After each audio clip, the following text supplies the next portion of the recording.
Assalamualaikum warahmatullahi wabarakatuh. Perkenalkan, nama saya Rosita. Di sini saya akan menjelaskan tentang strategi tingkat bisnis.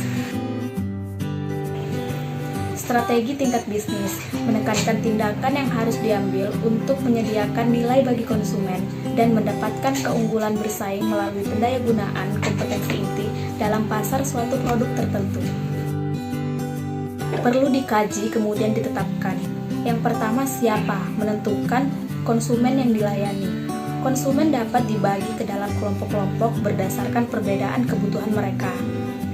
Kebutuhan konsumen bervariasi mencakup gaya hidup, kelas sosial, ekonomi, karakteristik personal, struktural industri, dan ukuran organisasi.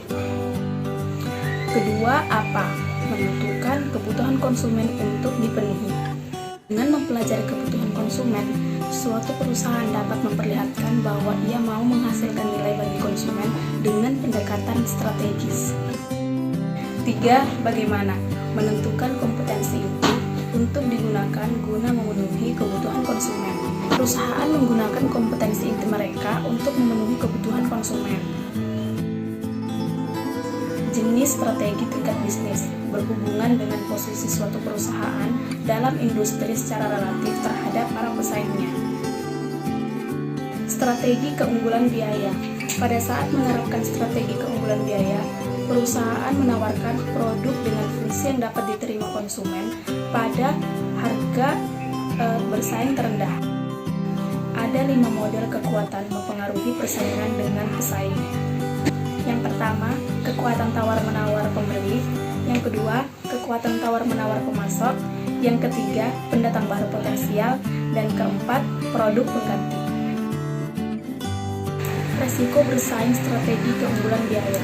Strategi keunggulan biaya bukanlah tanpa resiko. Misalnya, peralatan perusahaan yang unggul dalam hal biaya dapat menjadi usang melalui inovasi pesaingnya. Resiko terakhir dari strategi keunggulan biaya berkaitan dengan peniruan. Strategi pembedaan. Saat menerapkan strategi pembedaan, atribut dan karakteristik unik suatu perusahaan dapat memberikan nilai kepada konsumen. Resiko bersaing strategi pembedaan. Satu resiko adalah bahwa konsumen mungkin memutuskan bahwa pembedaan harga antara produsen dengan harga rendah dengan produk yang dibedakan perusahaan itu terlalu nyata. Strategi fokus dilaksanakan ketika perusahaan mencoba untuk menggunakan kompetensi intinya untuk menyediakan kebutuhan suatu kelompok pembeli tertentu dalam suatu industri. Nilai dapat ditawarkan melalui 2 jenis. Yang pertama, strategi fokus biaya terendah terfokus dan pembedaan terfokus. Strategi biaya rendah terfokus.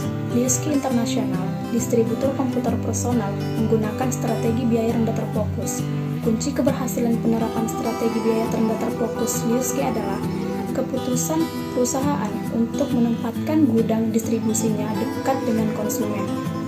Strategi pembedaan terfokus. Perusahaan lain menggunakan strategi pembedaan untuk mengejar daya saing strategis. Custom Chrome merupakan strategi pembedaan terfokus, menitikberatkan kepada pasca pembelian. Perusahaan ini merancang dan mendistribusikan lebih dari 1.500 komponen mesin hanya untuk motor Harley Davidson.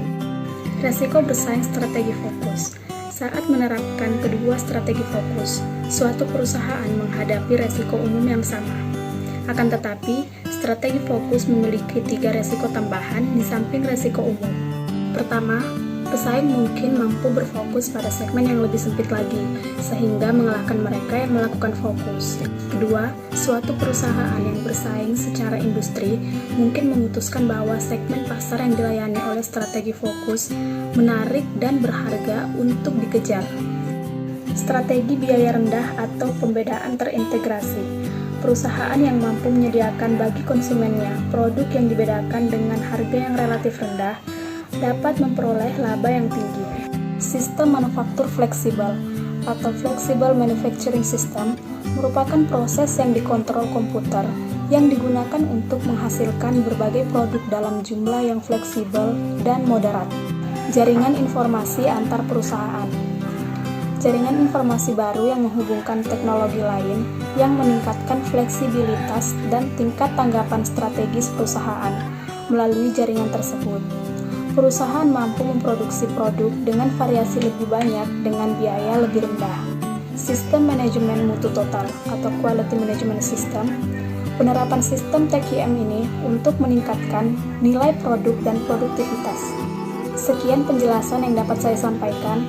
Kurang dan lebihnya mohon dimaafkan. Wassalamualaikum warahmatullahi wabarakatuh.